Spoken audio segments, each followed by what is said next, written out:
हाल ही में संपन्न हुए चुनाव में भारतीय जनता पार्टी ने जबरदस्त सफलता हासिल की।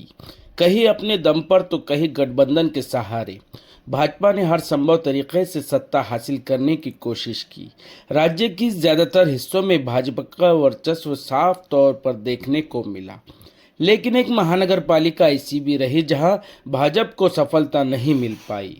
इस बात का संकेत मुख्यमंत्री देवेंद्र फडणवीस ने काफी पहले ही दे दिया था और वो मालेगांव में सच साबित हुआ। मालेगांव महानगर पालिका चुनाव में इस्लाम पार्टी 35 सीटें जीतकर सबसे बड़ी पार्टी बनकर उभरी, जबकि एआईएमआईएम ने 21 सीटों के साथ दूसरा स्थान हासिल किया। वहीं पूरे राज्य में सत्ता की चाह रखने वाली भाजपा को मालेगांव में सिर्फ 2 सीटों से ही संतुष्ट करना पड़ा। अब सवाल ये उठता है कि साल भर पहले बनी इस्लाम पार्टी 35 सीट कैसे जीत पाई? क्या मालेगांव इस्लामिक पार्टियों का गढ़ बन चुका है? भविष्य में मालेगांव में मजबूत होने के लिए भाजपा की क्या रणनीति होंगी? और सबसे अहम सवाल, बहुमत न होने की स्थिति में मालेगांव का महापौर कौन बनेगा? इन्हीं सभी सवालों के जवाब समझने की कोशिश करेंगे इस वीडियो में। आप देख रहे हैं अनफोल्डेड लीव्स। महाराष्ट्र की कुल आबादी में मुस्लिम समुदाय की हिस्सेदारी लगभग 11.56% है, लेकिन मालेगांव में मुस्लिम आबादी करीब 78% है। इसी वजह से शहर की राजनीति में इस समुदाय की भूमिका बेहद निर्णायक बन जाती है। मालेगांव मध्य विधानसभा क्षेत्र राज्य के उन चुनिंदा क्षेत्रों में से एक है जहां आज़ादी के बाद से लगातार मुस्लिम विधायक चुने जाते रहे हैं। कई दशकों तक मालेगांव की राजनीति 2 प्रभावशाली परिवारों के इर्द गिर्द घूमती रही। समाजवादी नेता निहाल अहमद ने जनता दल के विधायक के तौर पर 5 बार इस क्षेत्र का प्रतिनिधित्व किया। वहीं कांग्रेस के दिवंगत नेता शेख रशीद के परिवार ने 2 बार विधानसभा चुनाव जीता। हालांकि निहाल अहमद और शेख रशीद ने समय समय पर पार्टियां बदली, लेकिन विधानसभा और महानगर पालिका की राजनीति की कमान इन्हीं 2 परिवारों के हाथ में रही। साल 2006 के बाद इस राजनीति समीकरण में बड़ा बदलाव आया। इस घटना के बाद धार्मिक नेता मौलाना मुफ्ती इस्माइल ने सक्रिय राजनीति में प्रवेश किया। 2009 में बिना किसी बड़ी पार्टी के समर्थन के उन्होंने विधानसभा चुनाव जीतकर सबको चौंका दिया। इसके बाद कौमी महाज नाम के जन आंदोलन के जरिए उन्होंने अपनी राजनीतिक पकड़ मजबूत की। आखिरकार 2019 में उन्होंने असदुद्दीन ओवैसी की एआईएमआईएम पार्टी ज्वाइन की और मालेगांव मध्य विधानसभा सीट जीतने में कामयाब रहे। दूसरी ओर पूर्व विधायक शेख रशीद के बेटे शेख आसिफ ने 2024 में कांग्रेस की टिकट पर विधानसभा में प्रवेश किया। महापौर रह चुके शेख आसिफ ने इनके बाद राज्य की राजनीति में बड़ी छलांग लगाई, लेकिन 2022 में प्रदेश नेतृत्व से मतभेद के चलते उन्होंने कांग्रेस छोड़ दी। इसके बाद कुछ समय वे अविभाजित राष्ट्रवादी कांग्रेस पार्टी में रहे, लेकिन पार्टी के टूट के बाद वहां से भी अलग हो गए। 2024 की विधानसभा चुनाव से पहले शेख आसिफ ने एक नई राजनीतिक पार्टी इस्लाम पार्टी की स्थापना की। शेख आसिफ का कहना था कि राज्य में भाजपा सरकार आने के बाद जिस तरह से भाषणों और बयानों के जरिए इस्लाम पर लगातार हमले हो रहे हैं, उनके जवाब में ही इस पार्टी की स्थापना की गई है। हालांकि विधानसभा चुनाव में उन्हें सफलता नहीं मिली, लेकिन उनकी पार्टी लगातार चर्चा में बनी रही। मालेगांव की राजनीति हमेशा से व्यवहारिक गठबंधनों के लिए जानी जाती है। यहाँ विचारधाराओं से ऊपर उठकर कई बार समझौते किए जाते हैं।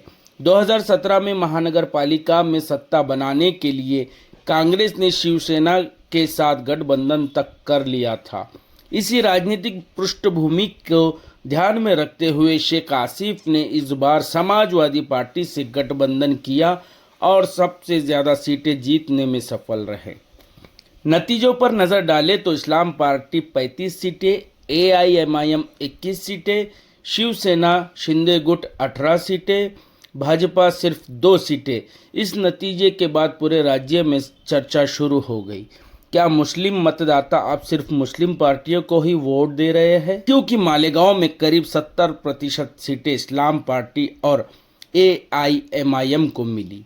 ये वोट कांग्रेस, विकास की बात करने वाली भाजपा या ठाकरे गुट को क्यों नहीं मिले। इसके पीछे कई वजहें बताई जाती। भाजपा का नेतृत्व एजेंडा, ठाकरे गुट की मराठी अस्मिता की राजनीति और कांग्रेस का मुस्लिम समाज में लगातार घटता भरोसा। इसके अलावा एक बड़ा कारण बताया जाता है इस्लाम पार्टी का नाम। असल में इस्लाम इस पार्टी का शॉर्ट फॉर्म है, Indian secular largest assembly of Maharashtra. लेकिन इस्लाम नाम सुनते ही ये संदेश जाता है कि ये पार्टी मुस्लिमों के लिए है, लेकिन ये ऐसा नहीं है। चुनाव में इस नाम का फायदा पार्टी को मिला, ऐसा कहा जा रहा है। अब सवाल उठता है कि भाजपा को मालेगांव में सफलता क्यों नहीं मिली।